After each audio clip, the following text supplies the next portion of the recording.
Hello students, मैं doctor Priyanka Sharma, associate professor in home science, government college Laxmangarh Alwar से BA part 2 की home science की सभी छात्राएं।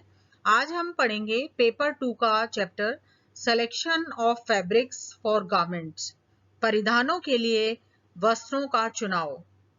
आप सभी जानते हैं कि आज के वर्तमान परिप्रेक्ष्य में वस्त्रों को सबसे अधिक महत्व दिया जाता है। वस्त्रों से व्यक्ति की आर्थिक स्थिति, सामाजिक प्रतिष्ठा और संस्कृति का अनुमान लगाया जा सकता है। व्यक्ति कपड़ों से ही बनता है। उपरोक्त कथन से स्पष्ट होता है कि सुंदर और समयोचित परिधान से हमारा व्यक्तित्व अधिक प्रभावशाली, सौम्य एवं गरिमामय दिखता है। हम दूसरों के साथ सामंजस्य बनाने में सहज और सरल महसूस करते हैं। सुंदर और समयानुकूल वस्त्रों को धारण कर हम अनजाने में ही आनंदित और प्रसन्नचित हो जाते हैं।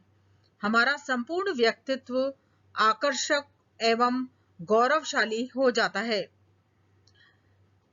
समयानुकूल सुंदर परिधान संयोजन व उत्तम सामाजिक विकास के लिए अत्यंत ही आवश्यक होते हैं। वस्त्रों का चयन करते समय हमें कई बातों का ध्यान रखना होता है। सबसे पहला होता है शारीरिक संरचना। वस्त्रों का चुनाव करते समय शारीरिक संरचना, हमारे शरीर का गठन, त्वचा का रंग और चेहरे को ध्यान में रखते हुए अपने वस्त्रों का चयन करना चाहिए। परिधान पर बने हुए नमूने, रेखाएं जहां हमारी शारीरिक रचना में उभार लाते हैं, वहीं ये कई शारीरिक दोषों को छुपा भी लेते हैं। इसलिए वस्त्रों का चयन करते समय हमें वस्त्रों का रंग, उन पर अंकित नमूने, छापे, रेखाएं, इन सभी बातों को हमारे शरीर की आकृति के अनुरूप ही चुनना चाहिए, जिससे कि यदि हमारे शरीर के कोई दोष है तो वो उन वस्त्रों से छिप जाए, और यदि हमारे शरीर के कोई, हम किसी चीज को उभारना चाहते हैं तो वो अच्छे से दिख सकें। जैसे कि मान लीजिए कोई दुबली और लंबी महिला होती है, दुबली पतली महिला कोई होती है, तो वो चौड़े कॉलर वाले फूली फूली आस्तीन वाले कपड़े पहन सकती है। ये एक उदाहरण है। परिधान में आयु का भी अत्यंत महत्व होता है कि हम किस आयु वर्ग के हैं। यानी कि बढ़ती हुई आयु या वयस्क अवस्था जब आ जाती है, वृद्ध व्यक्ति के लिए हल्के और सफेद रंग के परिधान ही अच्छे लगते हैं, क्योंकि उनमें शालीनता और परिपक्वता झलकती है। ये रंग शांति और परिपक्वता के प्रतीक होते हैं। छोटे बच्चों के लिए हम जब कपड़ों का चुनाव करते हैं तो वो तीव्र चटक रंगों के भी हो सकते हैं, लेकिन तो भी हमको बच्चों की त्वचा के रंग को ध्यान में रखते हुए ही कपड़ों का रंगों का चयन करना चाहिए। जब बच्चे किशोर या अवस्था में आ जाते हैं तो परिधानों का चयन करते समय रंगों का ध्यान रखना चाहिए। साथ ही ये भी ध्यान रखना चाहिए कि वो कैसे कार्यस्थल के ऊपर जा रहे हैं, तो कपड़े इस प्रकार के हों जो सौम्य, शालीन और मर्यादा से परिपूर्ण हो। फैशन, परिधान में फैशन का भी बहुत अधिक महत्व होता है। सबसे अधिक जो टीनेजर्स या युवक युवतियां होते हैं, वो हमेशा ही फैशन के अनुरूप अपने कपड़ों का चयन करते हैं। रंगों के द्वारा भी फैशन प्रभावित होता है। कभी कभी कुछ एक रंग का अचानक फैशन आता है तो सभी उसी रंग के कपड़े पहनना पसंद करते हैं। केवल फैशन के ही पीछे अनुसरण करना सही नहीं है। हमें अपनी शारीरिक गठन और अपनी त्वचा के रंग के अनुसार ही कपड़ों का चयन करना चाहिए। व्यवसाय, परिधानों का चयन करते समय हमें अपने व्यवसाय का भी ध्यान रखना चाहिए कि हम किस व्यवसाय से जुड़े हैं। जैसे सैनिक, पुलिस, चिकित्सक, यातायात पुलिस, नर्स, इन सभी के अपने अपने व्यवसाय के अनुसार परिधान होते हैं, जो कि उनकी एक विशिष्ट पहचान होते हैं। जब भी हम किसी काम पर जाते हैं तो हमें अपनी पोशाक बहुत ही साफ सुथरी, प्रेस करी हुई और मर्यादित पोशाक पहननी चाहिए। मौसम, वस्त्रों का चुनाव करते समय मौसम का भी ध्यान रखना चाहिए कि धूप, ताप, सर्दी, गर्मी, बरसात कौन सा मौसम है, उसी के अनुसार हमें अपने कपड़ों का चुनाव करना चाहिए। अवसर और समय के अनुसार कपड़ों का चयन करना।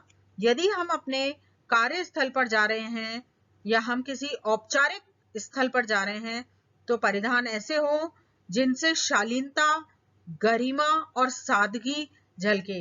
लेकिन यदि हम किसी अपने घर के कार्यक्रम में जा रहे हैं, जैसे शादी विवाह में, किसी जन्मदिन की पार्टी में जा रहे हैं, किसी समारोह में जा रहे हैं घर के, तो तब हम चमकीले, गोटे लगे हुए, चटक रंगों के परिधान धारण कर सकते हैं।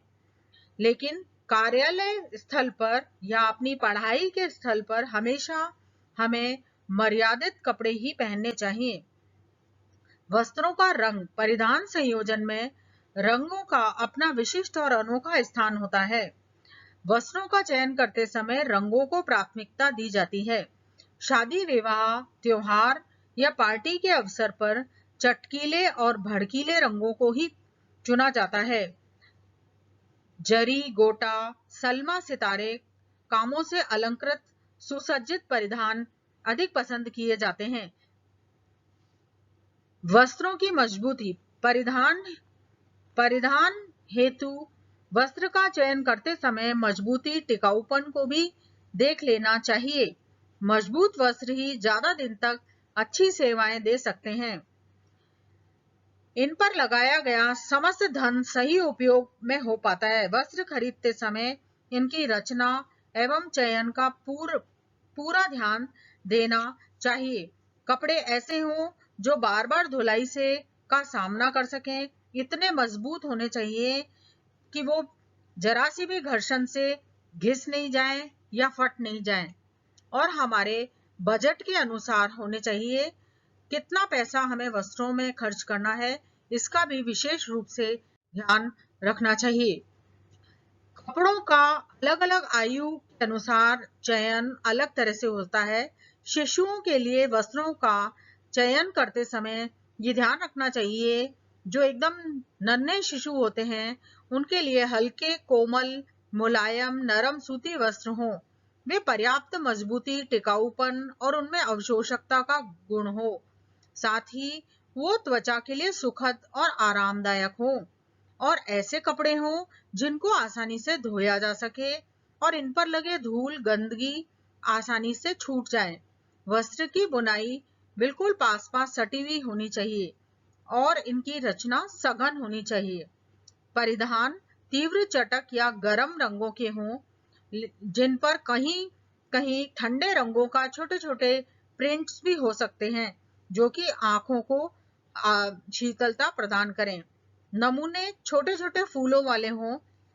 साथ ही परिधान का रंग धूप, धुलाई, वर्षा, प्रकाश, पसीने से अप्रभावित रहे। इस प्रकार के कपड़े छोटे बच्चों के ऊपर अच्छे लगते हैं। विद्यालय जाने वाले बालकों को कपड़े जो उनके लिए चयन करे जाते हैं, वो उनकी शारीरिक विकास जब इस अवस्था में तीव्र गति से होता है, वो इस समय खेलकूद भी अधिक करते हैं, तो ऐसे कपड़े चुनने चाहिए जो कि रगड़ और घिसावट को सहन कर सकें, जल्दी से फट नहीं जाए। वो खेलकूद ज्यादा करते हैं, इसलिए कपड़े ऐसे हो जिनमें की खिंचाव को सहन करने की क्षमता हो, वे मजबूत हो, साथ ही त्वचा पर मुलायम महसूस हो। गरम, चटक और तीव्र रंगों का छोटे बच्चों के लिए प्रयोग किया जा सकता है। वस्त्रों में पर्याप्त अवशोषकता हो, जिससे कि वो त्वचा को सुख और आराम दें। इनकी साफ सफाई भी सरल होनी चाहिए। युवा वर्ग के लिए वस्त्रों का चयन, युवा वर्ग के लिए परिधान का चयन करना एक चुनौतीपूर्ण कार्य है, क्योंकि युवा वर्ग नए से नए फैशन वाले वस्त्रों के प्रति उनका झुकाव अधिक रहता है। आप सभी जानते हैं कि जो युवा वर्ग के जो बच्चे होते हैं, वो नई शैली और नए परिधानों को पहनना पसंद करते हैं। वे अपने कपड़ों के चुनाव में अपने से बड़े लोगों की हस्तक्षेप को पसंद नहीं करते हैं। उनको लगता है कि जो नई पीढ़ी है उनके लिए नए नए जो वस्त्र आते हैं वो अपने लिए पसंद करते हैं, पर वो ये भूल जाते हैं कि उनकी जो शारीरिक संरचना, उनका शारीरिक आकार या उनकी त्वचा के रंग के मुताबिक वो फैशन उनको सूट कर भी रहा है या नहीं। इसलिए उन्हें ये ध्यान रखना चाहिए कपड़ों का चयन करते समय कि वो जो भी नया फैशन आया है वो उनके शरीर पर कितना अच्छा लग रहा है, साथ ही हमारी सभ्यता और संस्कृति के वो अनुरूप फैशन है भी या नहीं। स्त्रियों के लिए वस्त्र, स्त्रियों के लिए भी वस्त्रों का चुनाव करना में कई बातों का ध्यान रखना चाहिए। महिला किस आयु वर्ग की है, यदि बढ़ती हुई उम्र की महिला है तो उसे भी शीतल रंगों के कपड़े पहनने चाहिए, सौम्य और शालीन कपड़े पहनने चाहिए। अपने व्यक्तित्व के अनुसार, मौसम के अनुसार कपड़ों का चयन करना चाहिए। पुरुषों को भी अपनी आयु के अनुसार, अपने व्यवसाय के अनुसार, अपने व्यक्तित्व के अनुसार कपड़ों का चयन करना चाहिए। साथ ही ये ध्यान रखना चाहिए कि हम किस प्रकार के अवसर पर जा रहे हैं, किस तरह के कार्यक्रम में जा रहे हैं। यदि हम अपने कार्यस्थल पर जा रहे हैं तो हमें ये ध्यान रखना चाहिए कि वहां पर हम सौम्य और मर्यादित कपड़े ही पहने, और यदि हम अपने किसी पारिवारिक कार्यक्रम में जा रहे हैं तो वहां पे हम चटक रंगों के कपड़े भी पहन सकते हैं। परिधान का कलापूर्ण और विवेकपूर्ण चयन से व्यक्तित्व को हम अधिक प्रभावशाली बना सकते हैं। परिधान में रेखाओं का अत्यंत महत्व होता है। परिधान में रेखाएं कटाई, सिलाई, झालर, गोट, पाइपिंग, बटन, पंक्ति से बनती हैं। रेखाओं का अत्यधिक महत्व होता है। सबसे पहले होती हैं खड़ी रेखाएं या लंबवत रेखाएं, जो कि किसी भी व्यक्ति की लंबाई को बढ़ता हुआ दिखाती हैं। फिर होती हैं आड़ी रेखाएं या हॉरिजॉन्टल रेखाएं, जो किसी भी व्यक्ति की लंबाई को कम करके दिखा सकती हैं, और इनका प्रयोग अलग अलग तरह से हम पाइपिंग के द्वारा, बटन्स के द्वारा कर सकते हैं। वक्र रेखाएं या कर्व रेखाएं, ये रेखाएं घुमावदार होती हैं, जो कि गले के ऊपर, कॉलर के ऊपर इनका प्रयोग आसानी से हम कर सकते हैं। तिरछी रेखाएं, ये खड़ी रेखाओं की तरह ये तिरछी दिशा की तरफ होती हैं। ये रेखाएं चौड़ाई को कम करके और लंबाई को थोड़ा बढ़ा करके दिखाती हैं। हम अपनी शारीरिक आकृति के अनुसार रेखाओं का प्रयोग करके अपने अनुसार कपड़ों को बना सकते हैं। खंडित रेखाएं यानी आड़ी, खड़ी, वक्र रेखाओं का सम्मिश्रण होती हैं, जो कुछ कुछ दूरी पर इनकी दिशा को बदल देती हैं। वी आकार की रेखाएं, ज्यादातर गले के ऊपर इनका प्रयोग किया जाता है, और अपनी देहाकृति के अनुसार ही इनका चयन करना चाहिए। रेखाओं के विवेकपूर्ण और कलापूर्ण चयन पर संपूर्ण परिधान के संयोजन की सफलता निर्भर करती है। रेखाओं के उपरोक्त विवेचन से ये पता चलता है कि रेखाओं की विभिन्नता से संपूर्ण परिधान में विभिन्न प्रकार के प्रभावों को उत्पन्न किया जा सकता है और हमारे व्यक्तित्व को और भी अधिक प्रभावशाली बनाया जा सकता है।